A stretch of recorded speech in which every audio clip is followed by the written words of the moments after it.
Hello, beautiful soul. Welcome to another episode of the Happiness Podcast. I'm your host, Stephanie Yael, and as always, I'm very excited that you're here.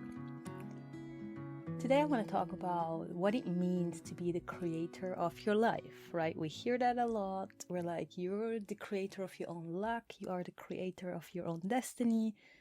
But what does that mean? How do we get started? I hear you when you say, well, that kind of makes sense and it kind of doesn't, but somehow I know there is something to it, but what the fuck does that even mean? So, first of all, I want to give you a statement that just came to me when I was contemplating some things about personal responsibility as well, and how we really are the creators of our life. And the statement I want you to internalize is, if you want to be the creator of your life, you need to start taking responsibility for your creations. Now, what does that mean? It means taking personal responsibility for what's happening in your life. Instead of blaming some outside forces, I'll give you some examples. People love to blame their parents, their friends, their partner, money, society, the job, or circumstances, or anything basically. And the difficulty with that is that you keep putting yourself into the role of the victim. And as long as you are sitting in this victim role, you don't have the power to make a change, because you actually, on an energetical level, accept that you are a victim. And the victim doesn't have the power to make changes because he wants to stay a victim. And not only do you make yourself a victim, you make everybody else a perpetrator. If we come back to the law of duality, right? If you are a victim, by law of duality, everyone around you needs to be a perpetrator. So you're not allowing the universe to show you something differently, but not only do you put yourself in a position where you are not able to make any changes, you also say that everyone around you is above you and is going against you. So what's the first thing that needs to change? If you want to start creating your life, if you want to have a say in how your life experiences and in how you want to experience your life, what's the first step you should do? You should start understanding that everything that's happening in the outside is a reflection of you. And therefore, you're not a victim. Therefore, not everybody around you is a perpetrator. It's just a reflection of what's going on inside of you. And I actually feel how some of you are like, what the fuck? So stay with me, or if this really doesn't resonate, it's okay. Just find another episode. This is some deep stuff. And this is for people who are ready to take personal responsibility. So you need to start understanding that everything is a reflection of you. Everything that's happening in the outside is just a reflection of what's going on inside of you. Life isn't just something that is just randomly happening. It's you are creating it, you're just not aware of it. And you can take the outside world as indicator to what's going on inside of you. So how do you turn things around? Make a decision that you want to turn it around. Because as long as you want to stay in the victim mode, and I get it, there is a time and a place for this. I'm not trying to be dismissive of this. But I think what some people don't even understand who are in the victim role, that they are in the victim role, right? That they're playing the role of the victim, because what's happening is we're seeing that everywhere. In this duality-based reality, we see a lot of victims and we see a lot of perpetrators. That's why I also get why many are choosing the role of the victim, because they don't want to be the perpetrator. And because you think there's only these two options, you opt for the one that's less harmful to others, but it's really harmful to yourself. So that's something to think about. But there is so much more in between, and the highest you can be is the creator of your own life. But for that, you need to get out of this dualistic mindset that there is only one or the other, because there's so much more in between. So again, how do you start turning things around? Make a decision. Get help. Okay, not everyone is trying to screw you over. There are genuine people out there trying to help you with this, who have gone through this, who want to support you in creating a better life for yourself. And yet there are others that are scammers. But that again is just part of this dualistic world. There is good and bad. But if there is bad, there is also good. We've learned that in the first episode. And make a genuine effort to feel your feelings and understand where they are coming from. Where did you feel this emotion for the first time? Because what's happening is that we have never learned to deal with emotions. Like our society is emotionally immature as fuck. And that's what we see playing out. If you do something to me, I do something back to you, right? If they create a war, I'll create the bigger war to pay you back. Like, it's so childish and it's so immature. And it's because people haven't learned to deal with their emotions. The only way is to explode and blast it at the person that is in front of you, right? Or not feel the emotions at all. Eat them all up and keep them stuffed in your body where it creates disease. So I really, really, really recommend that if you want to change your life in whatever way, you need to start with your emotions, because your emotions are your compass.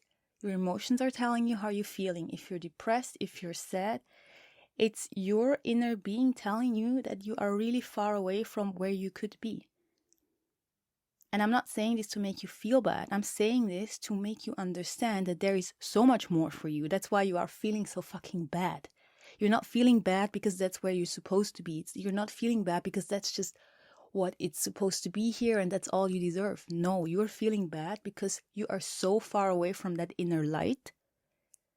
And you are feeling that. That's why you're depressed and sad. And instead of ignoring this feeling, it's about bloody time that you start acknowledging it. And yes, it's hard. No one says it's easy. No one says it's easy. It's hard. You have to face the most painful emotions that you've stuffed down. But guess what? If you don't, they're still there and they're messing with your life. One way or another. You don't have to be aware of it for it to happen. So, yes, whenever some practical steps as how you can go about this, right? You're living your life. After listening to this episode, something happens that you don't like. Instead of just checking in the outside world what's going on and start to blame everybody, take a step back and start asking yourself, what emotion is this creating in me? What's coming up for me? Am I feeling angry? And am I feeling sad? Am I feeling like I'm being let down? Am I feeling jealous? Am I feeling neglected? Am I feeling unseen? Etc., etc. Try to understand what's going on inside of you. And once you know what this could be, it's not science. If you get it wrong, it doesn't matter. Just try to identify the emotion that's coming up. And then ask yourself, when did I feel this for the first time? Because here's another secret. You only are reactive to something because you hold the emotion inside of you. If you react to something in the outside world, it's because there is an equivalent in your inside world that goes into resonance with the outside world. Okay? So that's why we have to work in the inside. Because, to give you another example, think back to a time, or think back to some things that other people struggle with where you don't struggle with at all. I don't know. Maybe you can eat whatever you want, and others have so much trouble with their weight, right? So now think about, do you have an inner resonance with that? There is nothing inside of you that kind of goes into resonance with this topic, right? That's why you don't struggle with it, because it's not inside of you. So in the outside, it's not being reflected back to you. It's as simple as that. So I hope you guys can follow me here. Okay, what else can you do to turn things around? Become self-aware. Self-awareness it starts with the emotions, but it goes all the way.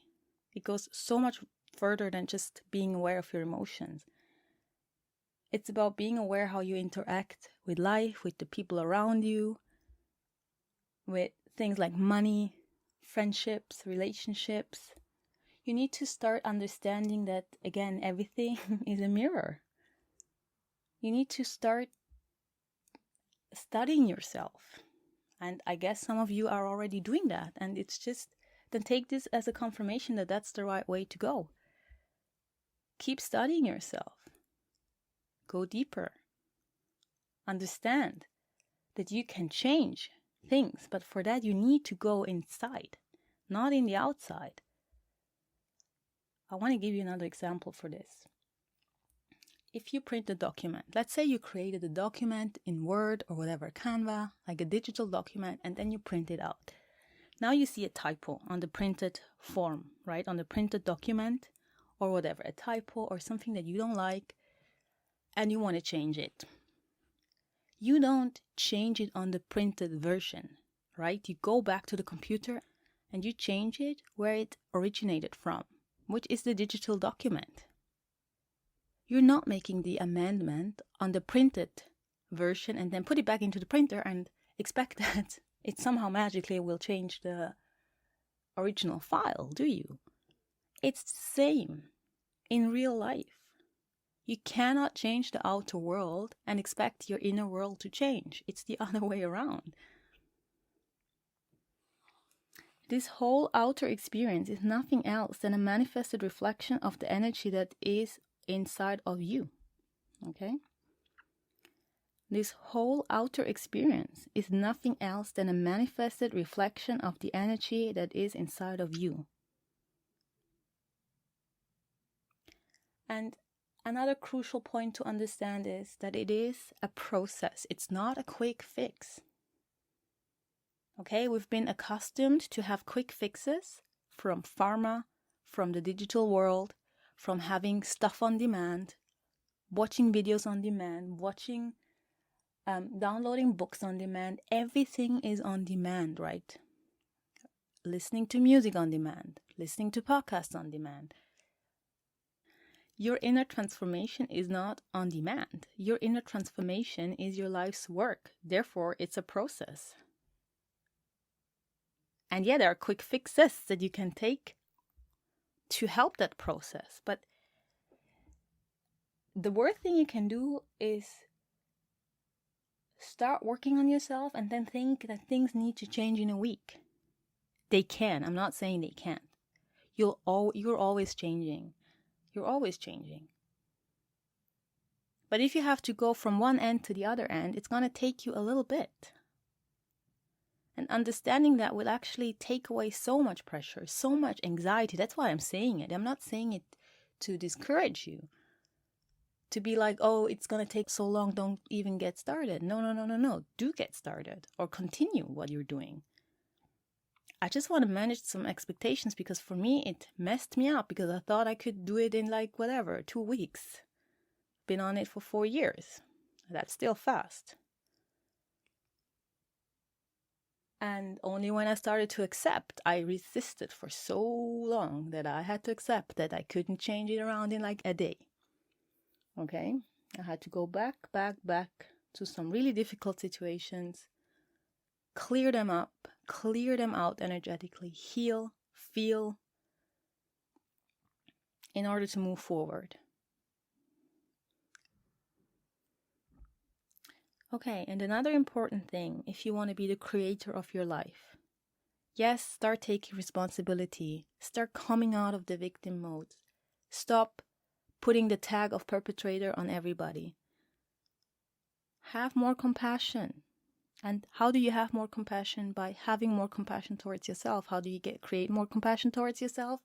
You feel the unfelt feelings that are holding you back from accessing your heart essence, where compassion lies. And always come back to yourself. If other people are annoying you, hurting you, treating you badly, stop wasting your energy on them. And by stop wasting your energy on them, I mean stop thinking about them, stop thinking why they did that, stop wandering into their lives with your thoughts, stop letting them into your thoughts. And there are some energetic techniques around this. You can do some cord cutting to help this process, some energetic cord cutting. And more. But before anything else, there needs to be the willingness. And how does this willingness happen? Often by having had enough of what you don't want. And I'm going to tell you something that might trigger you. If you're not willing to change, you haven't had enough of what you don't like. Then it might not be your time yet. If you don't have a deep desire to change yet, be honest with yourself and say, oh, well, apparently I haven't had enough of what I don't want, because otherwise I wouldn't want it anymore and I would make a change, right?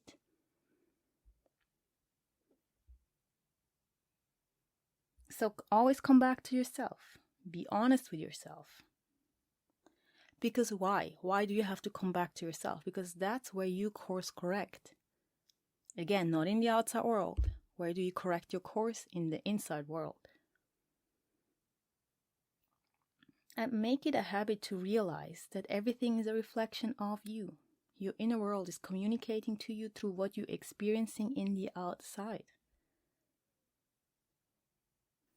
And to come back to the statement I opened this podcast with, if you want to be the creator of your life, you need to start taking responsibility for your creations. Because let me tell you, when you become the creator, you're unstoppable. You will not feel like a victim anymore.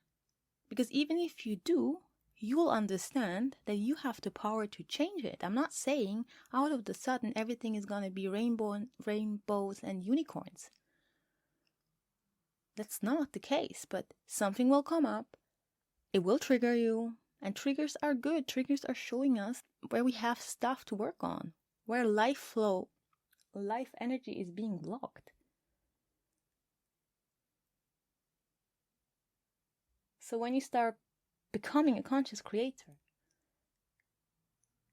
something happens, you get triggered, but instead of blaming others, instead of making yourself miserable dwelling on this stuff, again, I'm not saying there's anything wrong with that. I've been there, I've done that. Why do you think I'm so passionate about this? Instead of making yourself miserable, dwelling on past hurts, on how unfair the world is, that's all good. Give this emotion space as well. But don't let them take over your whole life and your whole creation. So when you become a conscious creator, these things still happen. But instead of, as I said, jumping into the default state of blaming others, trying to find the reason for this in the outside world, you say, okay, this happened. Why is this in my experience? What's going on inside of me that is attracting this, that is in resonance with this? Where is this coming from? And you will start seeing these triggers as a gift, because they offer you an opportunity to work on something and to release this out of your life for fucking ever. For future lifetimes to come as well. You're not just doing this for right now. You're doing this for your past self and for your future self and for your present self, which is the most important self you have.